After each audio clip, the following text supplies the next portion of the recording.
नमस्कार बच्चों। बेटा आज मैं आपको गद्यांश पढ़ा रहा हूँ। इसका मैं पहला वाला पार्ट स्टार्ट कर रहा हूँ। इससे पहले ईवीएस वगैरह सब दिए थे आप लोगों को, आप लोग बराबर कर भी रहे हो ऐसी मुझे उम्मीद है। अब मैं गद्यांश के ले रहा हूँ, इससे भी हमें हिंदी के पैरा दूंगा या हिंदी के पैरा से हमको क्वेश्चन लेना है। ठीक है, हिंदी के पैरा से उसी से पढ़ के हमें क्वेश्चन लेना है। कोई ऐसा टफ नहीं है, अगर आप सही से करोगे तो बहुत ईजी है। अगर आप सही से कर रहे हो तो बहुत ईजी है।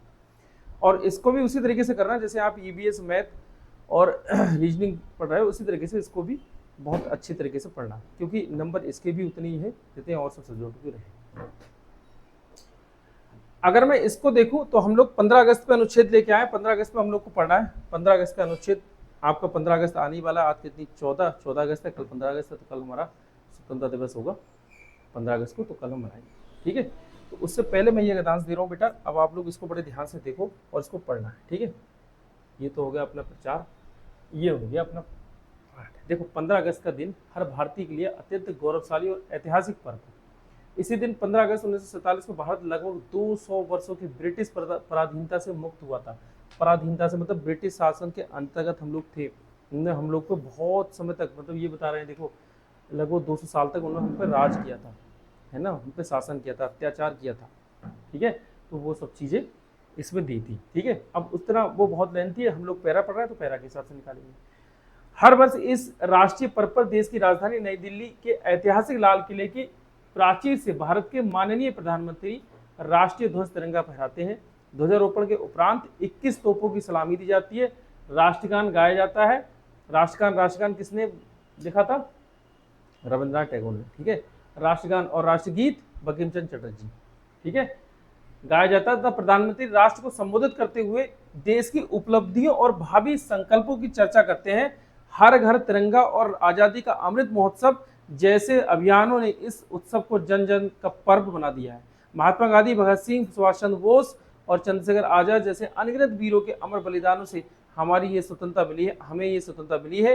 ये दिन हमें देश की एकता, अखंडता और प्रगति के लिए कार्य करने का संकल्प दिलाता है। मतलब हम सबको मिलकर अपने देश की प्रगति के लिए कार्य करने के लिए ये याद दिलाता है। और हमको तो ये आज़ादी मिल गई है, और सही बात यह है कि कितनों ने ये आज़ादी हमको दी है, अपनी बलिदान देकर दी है। और कितने ऐसे जिनको याद, मतलब जो पता भी नहीं लगे, उन्होंने ऐसी बलिदानी दे दी है कि हमको याद भी नहीं है कि कौन कौन है। ठीक है, लेकिन हमारे कुछ और जो शहीद हैं वो देखो, महात्मा गांधी बहुत राष्ट्रपिता हमारे। अरे भैया तुम कहाँ जा रहे हो? इन लोग का आज़ादी दिलाने में अहम योग रहा है। नहीं रहते देखो तो जैसे देखें, महात्मा गांधी, भगत सिंह, सुभाष चंद्र बोस और चंद्रशेखर आजाद। ठीक है, हम लोगों ने मूवी भी देखी होगी। अगर आपने मूवी देखी भगत सिंह तो उसमें देखना आंसू निकलाएंगे, ऐसी मूवी है। कितना बलिदान दिया, जबकि ये तो कुछ हिस्सा ही दिखाया गया होगा।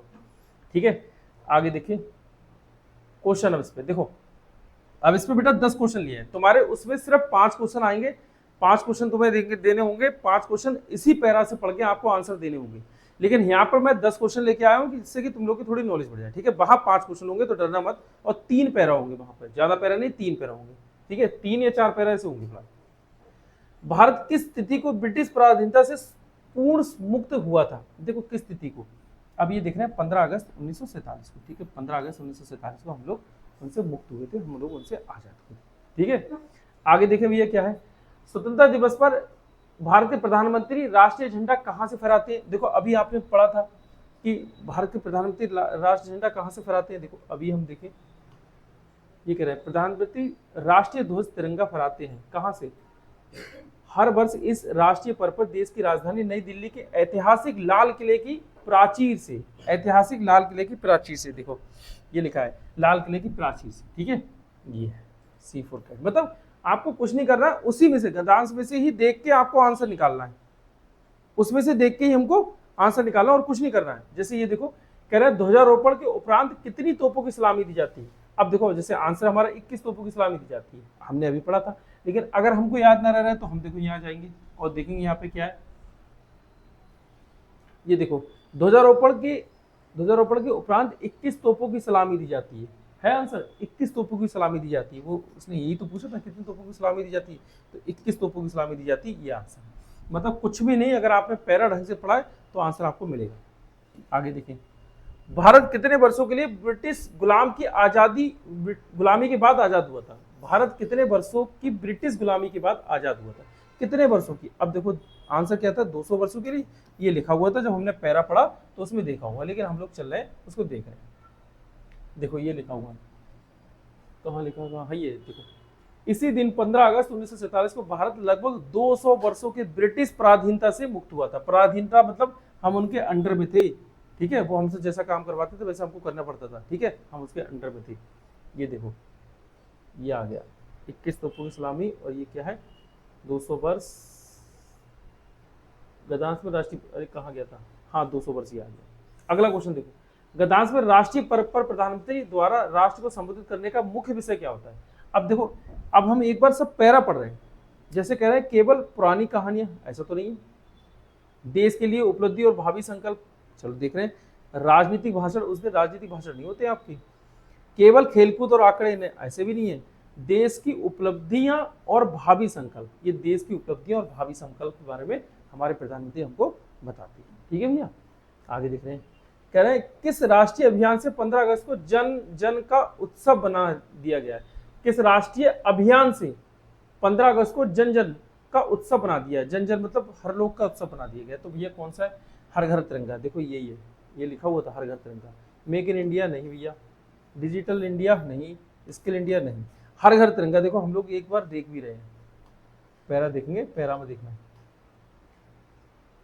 कहाँ गया पैरा, देखो देखो ये लिखा है हर घर तिरंगा और आजादी का अमृत महोत्सव जैसे अभियानों ने इस उत्सव को जन जन का पर्व बना दिया। ठीक है, मैं कह रहा हूं ना कि अगर आप पढ़ोगे तो पैरा से ही आपको आंसर मिलेंगे, कहीं और से नहीं मिलेंगे, पैरा से ही आंसर मिलेंगे। ठीक है, तो ये हो गया।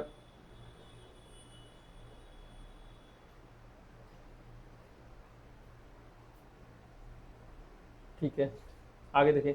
15 अगस्त का दिन हमें मुख्य रूप से किसकी याद दिलाता है? देखो, केवल छुट्टी बनाने की, विदेशी यात्राओं की, व्यापारी लाभ की, स्वतंत्रता सेनानियों के अमर बलिदानों की। जो स्वतंत्रता सेनानी थे हमारे, जिन स्वतंत्रता सेनानियों ने हमारे बलिदान दिया है, उनकी याद दिलाता है, उनके बारे में याद दिलाता है। ठीक है, कम से कम एक दिन तो है कि उनके बारे में याद ले। आज हम बेटा जो अच्छे तरीके से हम लोग सांस ले रहे हैं और घूम रहे हैं, हर तरीके से हम अगर देखें तो परिवार के साथ छुट्टी मना रहे हैं, जहाँ चाहे वहाँ चले जा रहे हैं, ये सिर्फ इन्हीं की ही देन है कि इन लोगों ने बलिदान दिया, तब जाके हम ये इतने अच्छे स्वतंत्र तरीके से हम जी पा रहे हैं। अगर आप बुक पढ़ोगे ना, पिछले का इतिहास पढ़ोगे तो आपको पता लगेगा। अभी तो मैं कुछ नहीं बता सकता क्योंकि बहुत कुछ है इसमें बताने के लिए। स्वतंत्रता मिलने के साथ प्रत्येक नागरिक का क्या प्रमुख दायित्व है? देखो, देश की एकता और प्रगति पे में योगदान देना, केवल अपने अधिकारों की मांग करना ना भैया, केवल अपने अधिकारों की मांग करना क्या मतलब? विदेश में जाकर बस जाना। देखो, विदेश में जाकर बस जाने से क्या भैया? ठीक है, नियमों का पालन करना कोई मतलब नहीं। देश की एकता और प्रगति में योगदान देना, देश की जो एकता होगी और प्रगति जो होगी उसमें हम लोग को योगदान देना चाहिए। ठीक है, आगे देखें। गद्दांश में उल्लेखित लाल किला भारत के किस शहर में स्थित है? अब देखो लाल किला, लाल किला देखो नई दिल्ली में, लेकिन एक बार देख रहे हैं 15 अगस्त का दिन हर भारतीय के लिए अत्यंत गौरवशाली और ऐतिहासिक है। और इसी को देखो, हर वर्ष इस राष्ट्रीय पर्व पर देश की राजधानी नई दिल्ली, जहां देश की राजधानी कौन सी? नई दिल्ली। नई दिल्ली के ऐतिहासिक लाल किले, ठीक है, नई दिल्ली के ऐतिहासिक लाल किले। तो मैं इसलिए बता रहा हूं आपको, पैरा बार बार इसलिए दिखा रहा हूं कि आप लोग को पता लगे कि मैं अपने मन से नहीं दे रहा हूं, उसी पैरे से क्वेश्चन, इसी पैरे से आंसर है, उसी से क्वेश्चन है, उसी से आंसर। तो ये हमारा कौन सा हो जाएगा? नई दिल्ली। ठीक है, आगे देखें हम लोग क्या है भैया। ध्वजारोहण के तुरंत बाद कौन सा राष्ट्रीय गान गीत गाया जाता है? तो देखो जनगणमन होता है। देखो जनगणमन, ठीक है, जनगणमन इन्हें ये रविंद्रनाथ टैगोर ने लिखा था, और वंदे मातरम ये बंकिम चंद्र चटर्जी ने लिखा था। ठीक है, सारे जहां से अच्छा, ये मुझे नहीं पता है अभी, इसको ध्यान नहीं कि ये सारे जहां से अच्छा कौन। ठीक है, और विजय ये विश्व तिरंगा, ये तो हमारा देश मतलब गीत है जो हमको याद दिलाता है उस दिन के बारे में। ये हमारा साहसिक गीत कह दो इसको, ठीक है, बड़ा सुना जाता है उस दिन, बड़ा गाया जाता है ये गीत। लेकिन ये दो इंपॉर्टेंट, इनको याद रखना, वंदे मातरम बंकिम चंद्र चटर्जी और जनगणमन राष्ट्रगान है, और ये क्या है? राष्ट्रीय गीत। इन दोनों को याद रखना, ये हमारे रविंद्रनाथ टैगोर है, ये हमारे बंकिम चंद्र चटर्जी। ठीक है भाई, आगे देखें हम लोग। गद्दांश में प्रयुक्त शब्द ध्वज का सही पर्यायवाची क्या है? ध्वज। ध्वज का मतलब पर्यायवाची मतलब इसी की तरह एक नाम। पर्यायवाची अगर देखें पताका और नाक, पताका तो होता है, और नाका, नाका से मतलब क्या है? नाका नहीं पता। और झंडा और पताका, देखो झंडा और पताका कहते हैं। पापक अनल ये नहीं है, ये तो आग के होंगे, ये नहीं है, ठीक है। तो गदांश में प्रयुक्त ध्वज का सही पर्यायवाची झंडा और पताका है, ठीक है। आगे हम लोग देखें, स्वाधीनता और स्वतंत्रता शब्द का उचित पर्यायवाची शब्द क्या है? स्वाधीनता, स्वाधीनता और स्वतंत्रता, ठीक है। स्वाधीनता, स्वाधीनता और स्वतंत्रता। देखो स्वाधीनता मतलब हम बिल्कुल फ्री, जैसे जिस तरीके से हम स्वतंत्र हो गए, ठीक है। तो इसको हम देखेंगे स्वाधीनता और स्वतंत्रता का स्वतंत्र होना से है, इसका मतलब आजाद, आजादी और मुक्ति से हम लोग आजाद हो गए, ठीक है। हम लोग आजाद हो गए, ये उससे मतलब है। राष्ट्र शब्द का समानार्थी या पर्यायवाची? समानार्थी का मतलब उसकी तरह, पर्यायवाची मतलब उसी की तरह। राष्ट्र शब्द का समानार्थी या पर्यायवाची शब्द क्या है? तो राष्ट्र शब्द का समानार्थी और पर्यायवाची क्या है? राष्ट्र का मतलब देश और वतन, ठीक है, देश और वतन।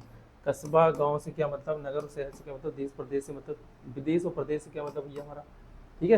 राष्ट्र शब्द का देश से मतलब। वीर शब्द का पर्यायवाची शब्द इनमें से कौन सा? वीर। देखो डरपोक आप सबको पता है, इसका पर्यायवाची कैसे हो जाएगा? वो कायर, और ये डरपोक। पराजित मतलब क्या है? वीर और योद्धा, यही होना चाहिए, वीर और योद्धा, ठीक है। पर्व शब्द का सही पर्यायवाची शब्द कौन सा है? पर्व। पर्व का मतलब क्या होता है? पर्व मतलब त्योहार मनाना, ठीक है। ये राष्ट्र पर्व है हमारा, ठीक है। त्योहार, तो ये त्योहार और उत्सव, ठीक है। दुख सुख का मतलब क्या? दिवस, दिन का मतलब क्या? कार्यक्रम का मतलब क्या? स्वतंत्रता शब्द का सही विलोम, विपरीत विपरीतार्थक शब्द क्या है? स्वतंत्रता शब्द का सही विलोम, विलोम बताना है हमें।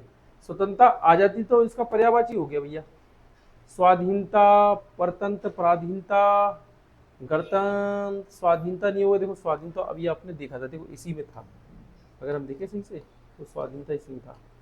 देखो स्वाधीनता या स्वतंत्र का उचित है आजादी और मुक्ति, मतलब स्वाधीनता तो होगा नहीं, ये इसके विलोम की बात कर रहे हैं। तो हम लोग विलोम देखें तो ये कौन सा रह गया? ये परतंत्रता और पराधीनता, ठीक है। उसी से देखो जो नहीं आ रहा है उसे कट कर दो, लग रहा है ये नहीं है। वीर शब्द का सही विलोम, वीर शब्द का सही विलोम शब्द कौन सा है? वीर का सही विलोम शब्द, वीर बलिदानी, साहसी, बहादुर, ये आ गया कायर। वीर शब्द का विलोम कायर है, ठीक है।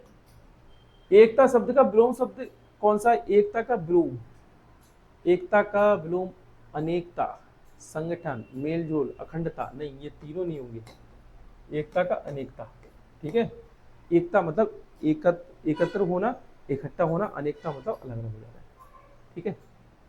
आगे देखो भैया, प्रगति शब्द का सही विलोम शब्द कौन सा है? प्रगति, प्रगति का मतलब तरक्की करने से है, ठीक है। प्रोग्रेस, प्रगति शब्द का सही विलोम, प्रगति का उन्नति, ये तो इसका पर्यायवाची, विकास पर्यायवाची, सफलता पर्यायवाची, अवृत्ति और दुर्गति, ये हो जाएगा, ठीक है। विलोम है इसके, ये तो सब इनके पर्यायवाची हैं तीनों। ऐतिहासिक शब्द का उचित विलोम, ऐतिहासिक मतलब ऐतिहासिक का होगा अनैतिहासिक, पुरातात्विक, सामाजिक, प्राचीन, अनैतिहासिक होना चाहिए। गद्यांश में आए संकल्प शब्द समानार्थी क्या है? संकल्प का समानार्थी, समानार्थी मतलब इसकी तरह ही संकल्प। दुविधा कैसे हो जाएगा भैया? विचारहीनता कैसे हो जाएगा? आलस्य कौन से हो जाएगा? ग्रहण और प्रतिज्ञा होना चाहिए, ठीक है।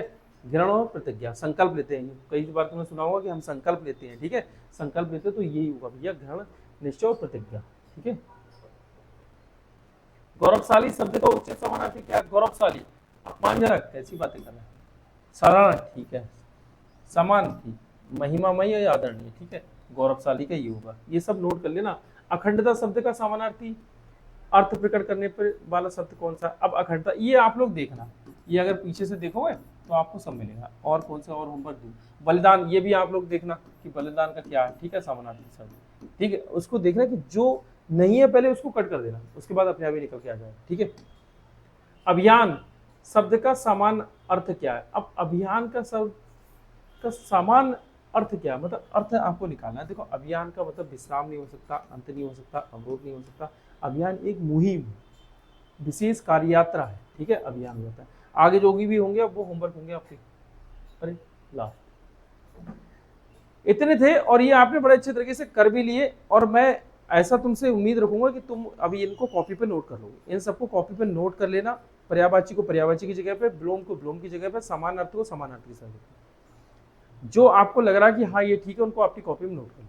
अब करना क्या, अब कल को जब इसको देखो या फिर शाम को जब इसको देखो तो एक बार इसको बस पलट लेना, याद कर लो, फिर एक बार इसको पलट लेना, देख लेना, ऐसे नजर से देख लेना। फिर कल जब देखो तो कल एक बार इसको रिवीजन कर लेना, परसों देखो तो परसों एक बार इसको रिवीजन कर लेना, 3-4 दिन बराबर देखो तो ये अपने आप ही याद हो जाए।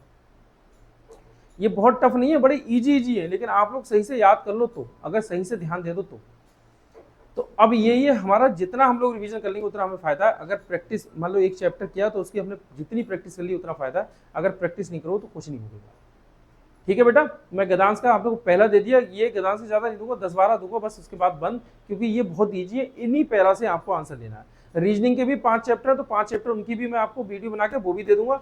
मेन फोकस हमारा रीजनिंग, ईबीएस और ये मैथ पे ज्यादा रहेगा। हालांकि है सब सामान्य समान बराबर है, लेकिन मैथ पे हम लोग को ज्यादा ध्यान देना पड़ेगा, क्योंकि मैथ में अधिकांश बच्चे रह जाते हैं, वो मैथ की प्रैक्टिस नहीं करते इसलिए रह जाते हैं। ठीक है, ये आपका पहला था गदांश, ये दे दिया। अब इसके बाद अगले गदांश में मिलेंगे। ओके बेटा, बाय।